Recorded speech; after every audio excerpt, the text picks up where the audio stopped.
Gue yakin buat lo yang udah nginjak usia 30, 35, bahkan 40 tahun dan masih single, lo pasti pernah dengar komentar-komentar pedas, candaan basa-basi, atau tatapan kasihan yang kayak ngasih tahu hidup lo itu belum lengkap. Semua tekanan ini bikin lo merasa lo gagal, lo terlambat, lo nggak berguna. Izinkan gue cerita tentang Ivan, 35 tahun. Ivan ini bukan orang kaya, dia cuma pekerja serabutan di pasar. Dan setiap hari dia harus berhadapan bukan cuma sama kerasnya hidup, tapi sama kerasnya omongan orang. Keluarganya nanya, tetangganya nyeletuk, "Van, kapan nyusul?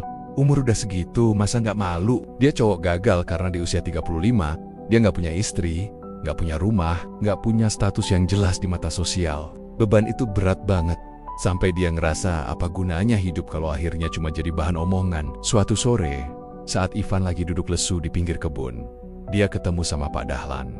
Pak Dahlan ini penjaga kebun tua yang bijaksana. Melihat Ivan yang murung, Pak Dahlan ngajak Ivan masuk ke kebun dan nunjukin 3 pohon buah.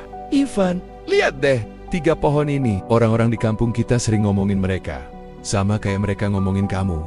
Pak Dahlan menunjuk pohon pertama. Pohon ini paling sering dipuji orang. Kenapa?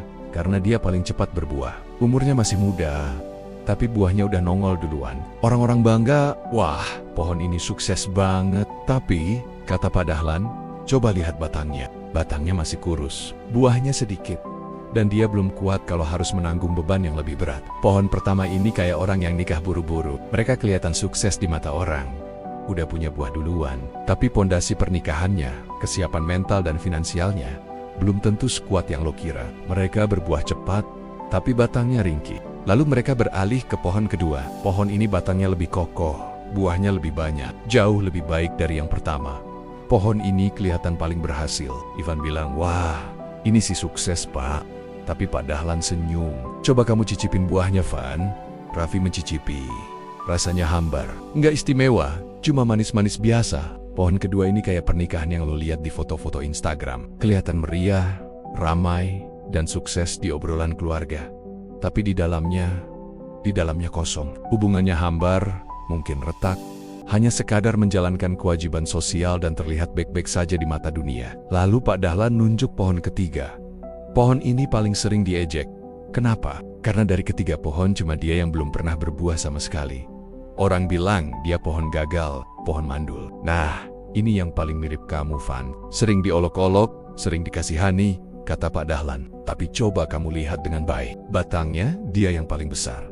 Daunnya dia yang paling lebat. Pohon ini membentuk naungan yang teduh. Di bawah pohon ini, buruh istirahat dari terik matahari, anak-anak bermain, dan orang tua senang duduk santai. Dia mungkin belum berbuah, tapi dia justru yang paling bermanfaat karena keteduhannya. Pak Dahlan bilang, orang-orang terlalu sibuk menghitung buah yaitu pernikahan, sampai lupa kalau naungan yaitu manfaat dan ketenangan juga kebutuhan. Kamu mungkin belum menikah, belum berbuah, tapi kamu sedang menumbuhkan batang dan akar agar bisa jadi tempat pernaungan bagi orang-orang di sekitarmu.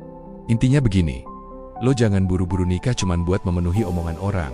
Apalagi kalau pondasi lo masih rapuh, lebih baik jadi pohon yang tebal dan teduh dulu sebelum lo menghasilkan buah. Terakhir, Pak Dahlan nunjuk satu pohon lagi, pohon kesayangannya. Pohon itu indah, dan buahnya luar biasa manis. Tapi Pak Dahlan cerita, pohon ini baru berbuah setelah dia tunggu selama 20 tahun. Dulu dia juga sering disuruh tebang karena kelamaan, tapi dia sabar dan merawatnya. Ivan, kadang memang terlambat, tapi bukan berarti tidak sah. Menikah di usia 40, 50, atau bahkan di usia senja, itu sah. Dan itu indah, asal kamu sabar menumbuhkan akar dan menunggu musimmu. Jadi, buat lo yang lagi tertekan karena status single di usia matang, lo bukan pohon yang gagal. Lo sedang mempersiapkan diri, lo sedang menumbuhkan batang yang kuat. Jangan ambil keputusan buru-buru cuman karena mau membungkam mulut orang. Menikah bukan patokan kebahagiaan sejati atau tolok ukur kegagalan. Kalau lo udah siap, kalau lo udah kokoh, musim panen lo akan tiba, dan buah yang lo hasilkan akan jadi yang terbaik dan termanis. Fokus pada proses lo menumbuhkan naungan. Itu yang penting. Terima kasih sudah nonton. Jangan lupa subscribe. Tunggu video selanjutnya.